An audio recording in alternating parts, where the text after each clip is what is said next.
This is Health Unabashed, broadcasting live on Healthcare Now Radio. Health Unabashed is a conversational platform where healthcare meets innovation. We engage top industry talent and dive into the heart of health and wellness from vision to business model to bring you the latest developments in health tech, from promising AI applications to policy and ultimately meaningful impact on the public's health and well being. I'm Gregg Masters, co host and executive producer, and I'm joined by the digital health aficionado himself, author, editor, global thought leader, and in his executive capacity, steward servant Gil Bashe. Together, we're on a mission to bring you the people, the ideas, and the companies that are not just talking the talk, but walking the talk. On today's menu, we are in the company of Smriti Kirubanandan, a visionary in the fields of robotics, public health, and culinary science. Smriti is the managing director of healthcare at Accenture, a global leader in consulting, technology services, and digital transformation. Smriti's unique career combines her expertise as a public health professional, chef, and thought leader in emerging technologies. Her work focuses on leveraging robotics, artificial intelligence, and precision nutrition to advance health equity, improve health outcomes, and reimagine the future of healthcare delivery. In addition to her corporate leadership, Smriti is a fellow of the Royal Society of Arts and an advocate for bringing technology and human centered design to create sustainable health solutions. Her innovative approach blends science, technology, and the art of healing to push the boundaries of what's possible in healthcare. So, with no further delay, Gil, the mic is yours. It's always great to see you, my friend, but obviously our listeners, have to know that you're there and also know that you are an incredible executive director. And I also want to thank you because I was on another program that you produced recently, Pop Health Week, and I want to thank you very much for your behind the scenes action. You are an expert. Just want to remind our listeners also that although I acknowledge Gregg at each program, Gregg is actually, along with people like David Nash and others, really one of the pioneers in population health. And so he joins me as executive producer of Health Unabashed, not just because of his technical wizardry, which is phenomenal, but actually his knowledge of the content is phenomenal. We talk a lot about these shows before they air, when we're having a very special guest like we have today, and after they air, we talk for weeks afterward of what we picked up. We have someone who is so phenomenal. I rarely go to their bio page to talk about all the things they're doing with. And I have to say to my listeners, I apologize in advance. I'm not going to do them justice in the show, and I'm not going to do the pronunciation of their name justice. And I'm not even going to attempt to pronounce it incorrectly.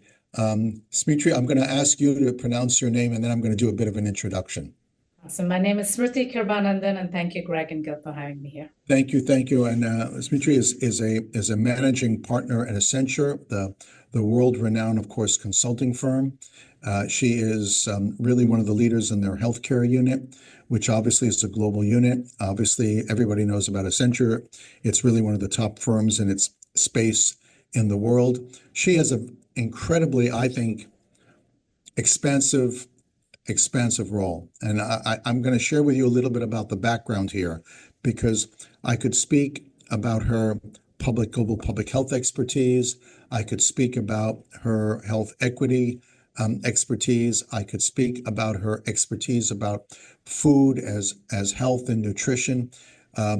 We could have had many different personalities on the program today, but it is worth recounting all the things she's doing. And this is someone who's one of the young global leaders in the World Health Economic Forum, Davos, of course. She's in the Young Leaders Circle of the Milken Institute. She's a fellow of the British Royal Society of Arts and a founder of an incredible podcast that I suggest people tune into. It's called Health Without the Vowels Forward Podcast, and it's an award-winning show. She has been involved in really dealing with educating small farmers in Africa to address really their own sense of health disparities and inequities through food programs and nutrition and security. I think she's impacted millions of people through her on-the-ground efforts there.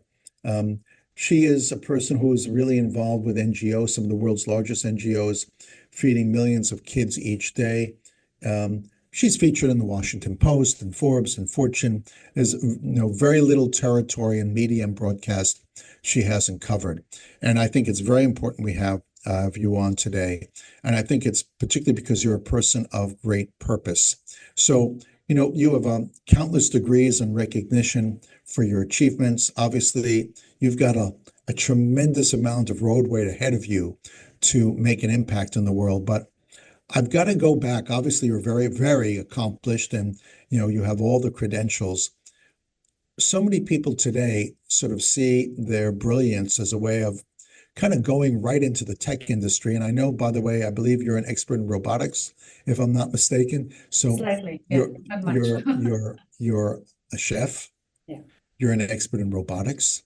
You have depth in global public health. You're an educator. You're a policy person.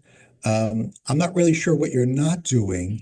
So I really want to explore right now how you got into exploring this journey and why you felt compelled to make your commitment to public health so expansive. Tell us a little bit more about yourself, because I don't think your bio, which is incredible, I don't think it does you justice. And thank you for having me here again, and such a warm introduction. And I'll be honest, every time someone reflects on my bio, my first thought or the actual feeling is it is truly a drop in the ocean. It's chipping away slowly, as you would know, as both of you are in the industry for quite some time. My story, I would wish it was a little bit more glamorous, but it's pretty simple. My family, most of them are physicians. Some of them are in politics. So when I was a kid, I truly grew up looking at service as a way of just existence. It wasn't a job. It wasn't just a topic we discuss in our household, right? So I think that was definitely a stone in my heart, I would say, which kind of shaped who I was becoming at a very young age. And my parents are big on just giving back to society. My mom, I'll give her a shout out. She would always say, no matter what state you are in, Stimmy, financially, professionally, when someone asks for water and food, you give it to them. There is no negotiation, no questions asked, right? So I think when being raised that way, I think social service, giving back, and having a higher purpose was just given to me, right? It was gifted to me, I would say. And when I started into the route of becoming, getting into robotics and engineering, I was more so transparently curious about human psychology, on how humans interacted with tech, than truly the tech itself. So that kind of really what started, but I was never a desk person who's going to sit and code. I like to be out and about, like to attend conferences, talk to people, build relationships. So kind of early on really knew that I was a people person. So then I started shaping my career more towards everything that was away from sitting on the desk way too long and spending more time with people. So that defined my trajectory into my first master's, which is engineering management. And simultaneously, I got into health and wellness just personally. I was passionate about eating natural, understanding, food as science. And so these things were just, I don't have a reason as to why it just came up. It was just quite interesting to me. I was fascinated, and I definitely didn't want to lead a life, but I didn't know how my own body and mental health or physical health didn't work, right? I was really curious about it. And I know you're a vegan. You're a vegan also, aren't you? Yeah. So, interesting part, I started as being a raw vegan. So uncooked fruits and vegetables, so not being cooked for almost 10 years, like 100% raw vegan. And I found a drastic change in my energy level, in my performance in running. I used to do a lot of long distance races. When I started yoga, all of that, I could feel that I could get up from my bed at 4 a.m., do 2 hours of yoga, still go to work, come back, do 5 miles of a run, go to sleep, repeat that every day for I don't know, over a decade. So it's been, back then when I started 2010 or 2008, none of this was a thing, right?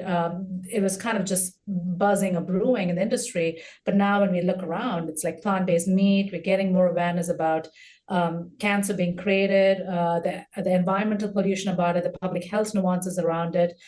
So truly, I think that I've been creating dots, and when I look back at it, the dots are just beautifully connected, right? Whether it's robotics, whether it's healthcare, public health. So now post-COVID, when you look at the intersection of it, I've just been blessed that I've crossed these spaces where I'm able to now intersect and then give back. You've spent, I imagine, quite a bit of time in Africa with your work. And I'm assuming that when you're working with African farmers, it's not via Zoom. So you're on the ground doing this. Are there, first of all, two-part question here. One, your experience when you're there and you come back and you're working with colleagues in the company, and obviously Accenture is really a very powerful consulting organization. How do you bring those experiences into your work when you're dealing with C-suite executives at multinational corporations headquartered in the United States? And also, some of the experience that are most memorable for you. I mean, you're dealing with the basic Maslowian essence of survival. It's essentially, food, clothing, shelter. Tell us a little bit of what you're seeing and how you're able to affect such a sea change. I think that's really a good question, Greg and Gail. I truly think that, these global experiences, whether it's Africa or India, when I'm out there and spending time with truly vulnerable, demographic, and looking at a state where, when I spend time in India with the government kids, or like in Africa, the farmers, the simplicity and the joy they share, right, for that one simplistic meal truly reminds me that the foundational existence, right, is for us to live with dignity. And how do we create an ecosystem where everyone feels the same, right? So it's sleeping in a safe place, it's eating, simple, healthy food, having, a safe environment to run around as kids or even as farmers, working in different climate conditions. So when I'm in that experience, I'm in that experience. And I share this with my family and friends. My most memorable, quote unquote, vacation times or time out is when I'm with these communities, because I truly feel I belong there more than any place, right? And when I come back, to be very transparent, the work we do at Accenture, yes, we're working with large corporations, we're working with healthcare, but truly we look at our healthcare ecosystem in the United States, it's pretty messy, right? There are a lot of people who don't have access to internet. A lot of people don't have access to healthy food, right? The people who've never even seen, a beach in their life. So in my mind, there is no differentiation between, expansively a differentiation between people in Africa and the United States. It's more about, comes back to truly accessibility, affordability, and do we all have a life with dignity, right? Yeah. So when you work with all these larger companies, their patients are from vulnerable zip codes. There are people who don't eat healthy, are unable to lose weight, they have cardiovascular issues. So to me, the problems don't change. Demographics in my mind, it's not like one is better than the other.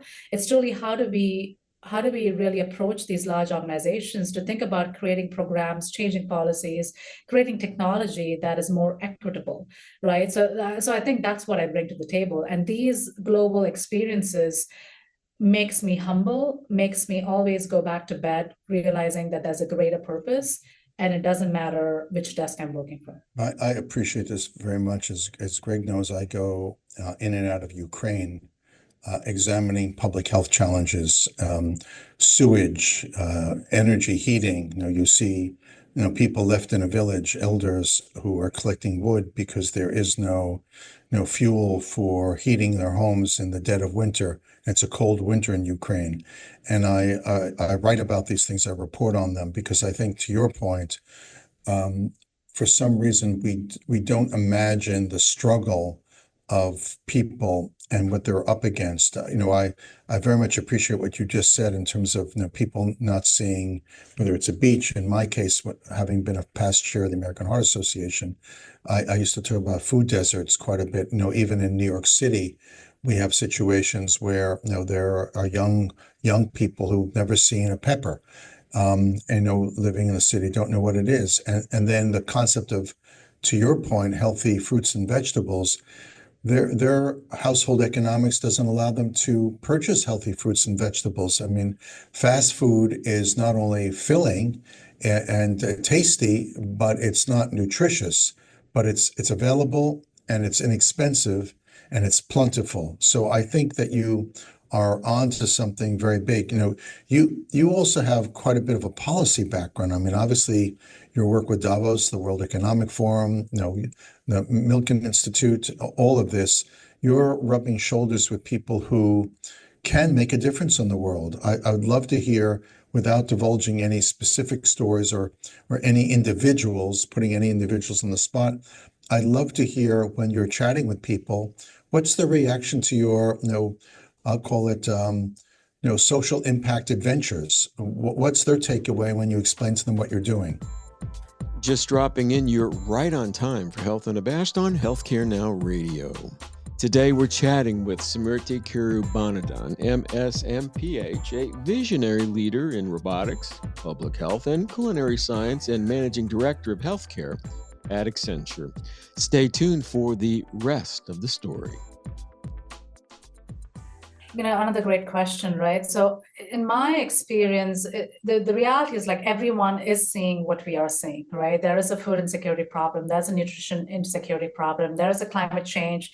Some people may agree, may disagree, right? So when I bring to the table what is so drastically just in front of our eyes, some agree, some disagree, right? But I think it truly is, no one is not welcoming to having these conversations.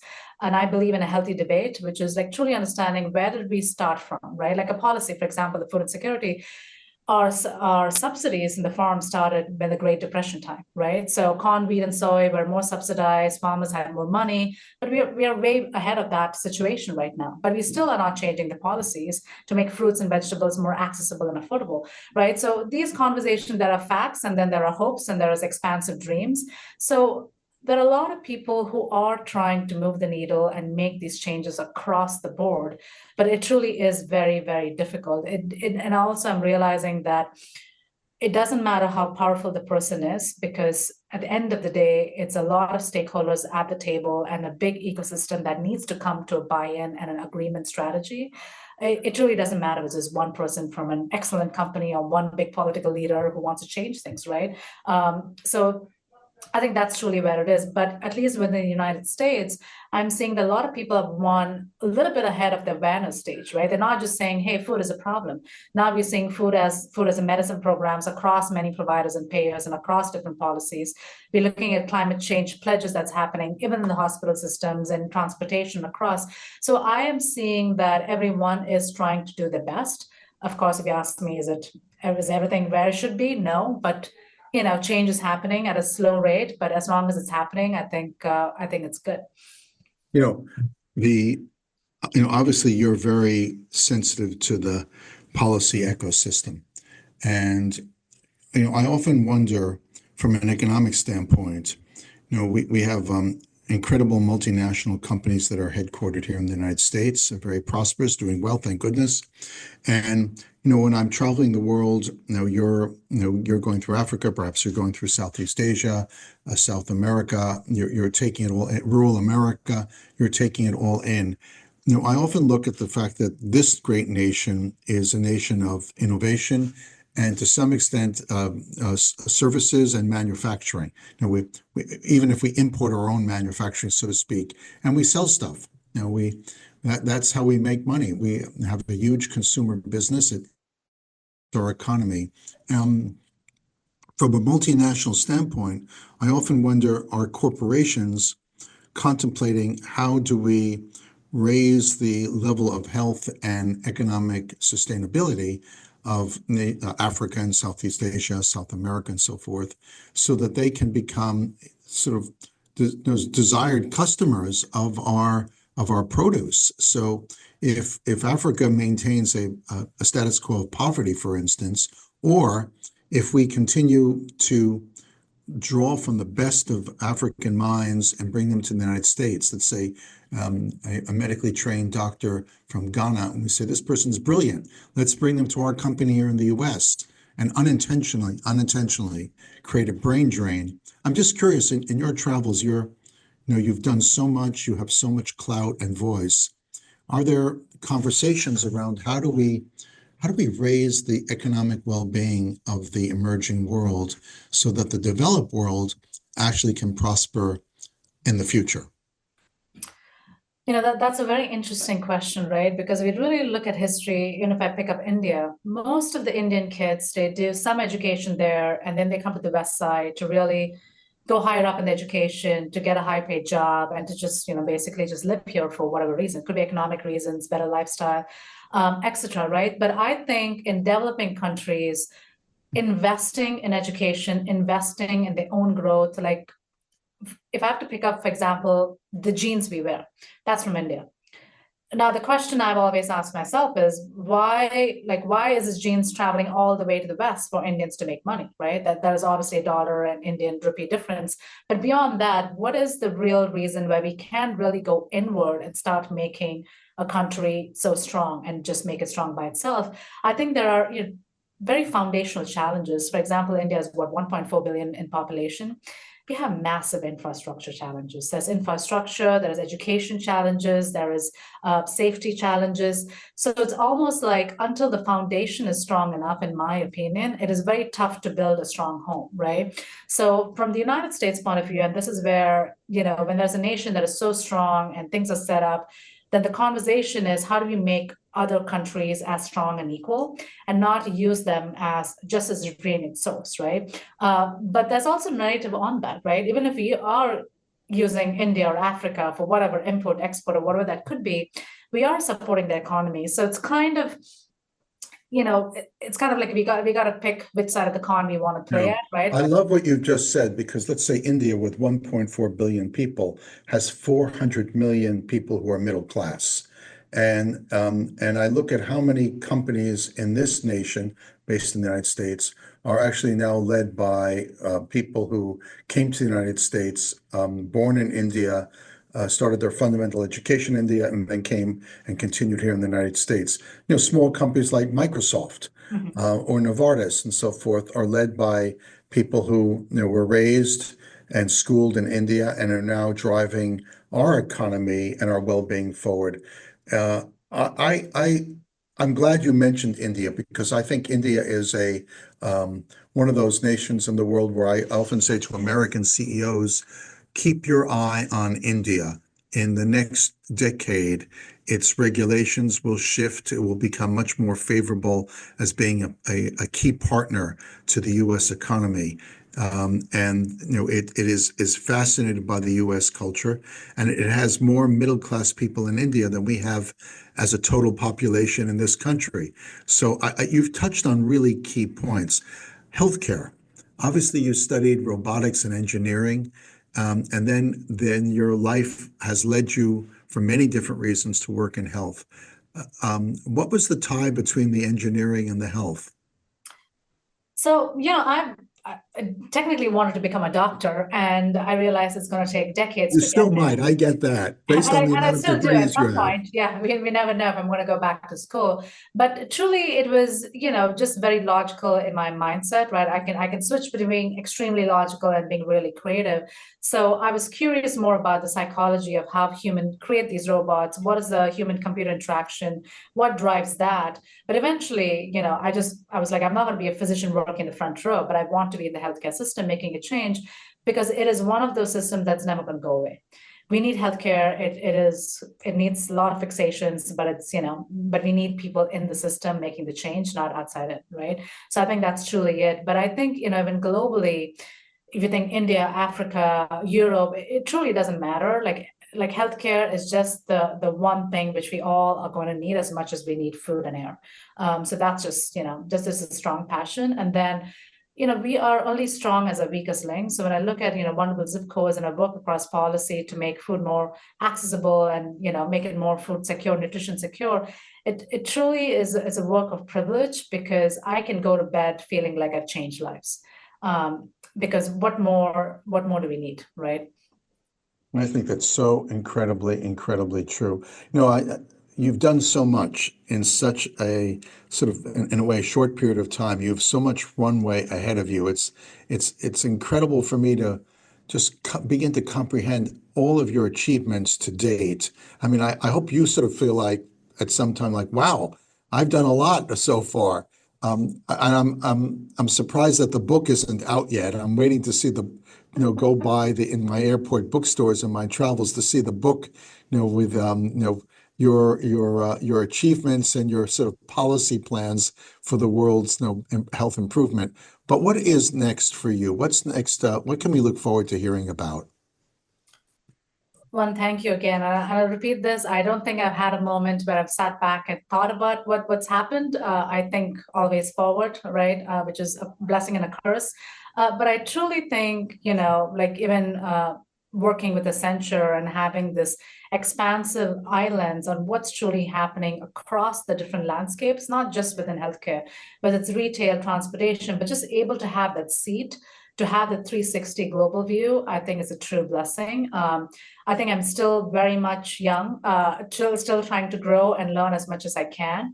But eventually, I think that the pursuit will be to start scaling impact and more repeatedly and more diligently, right? Because I think that I've gone across many sectors, whether it's policy or food insecurity or even running a yoga studio to working here. But then to really wrap that up is truly the pursuit. And then how many lives could I truly touch and change is truly the feeling I want to be living with as I get older.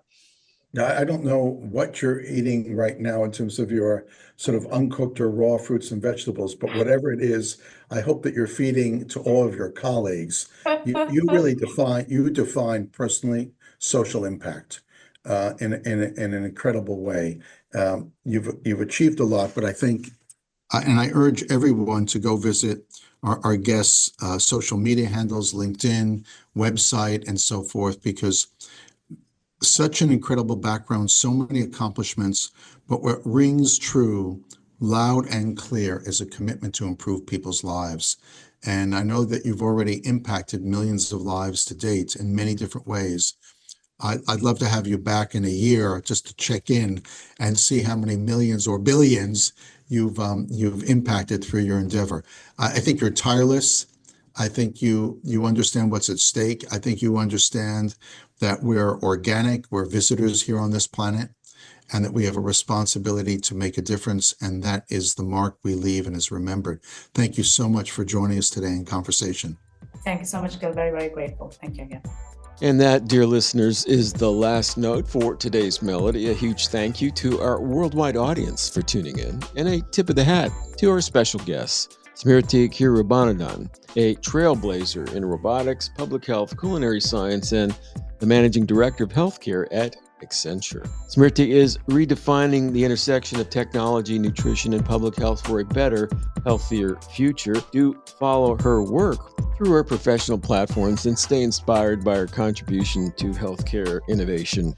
Health Unabashed streams live 3 times a day on Healthcare Now Radio, Monday through Friday, at 10:30 a.m., 6:30 p.m., and 2:30 a.m. Eastern, and that's 7:30 a.m., 3:30 p.m., and 11:30 p.m. Pacific.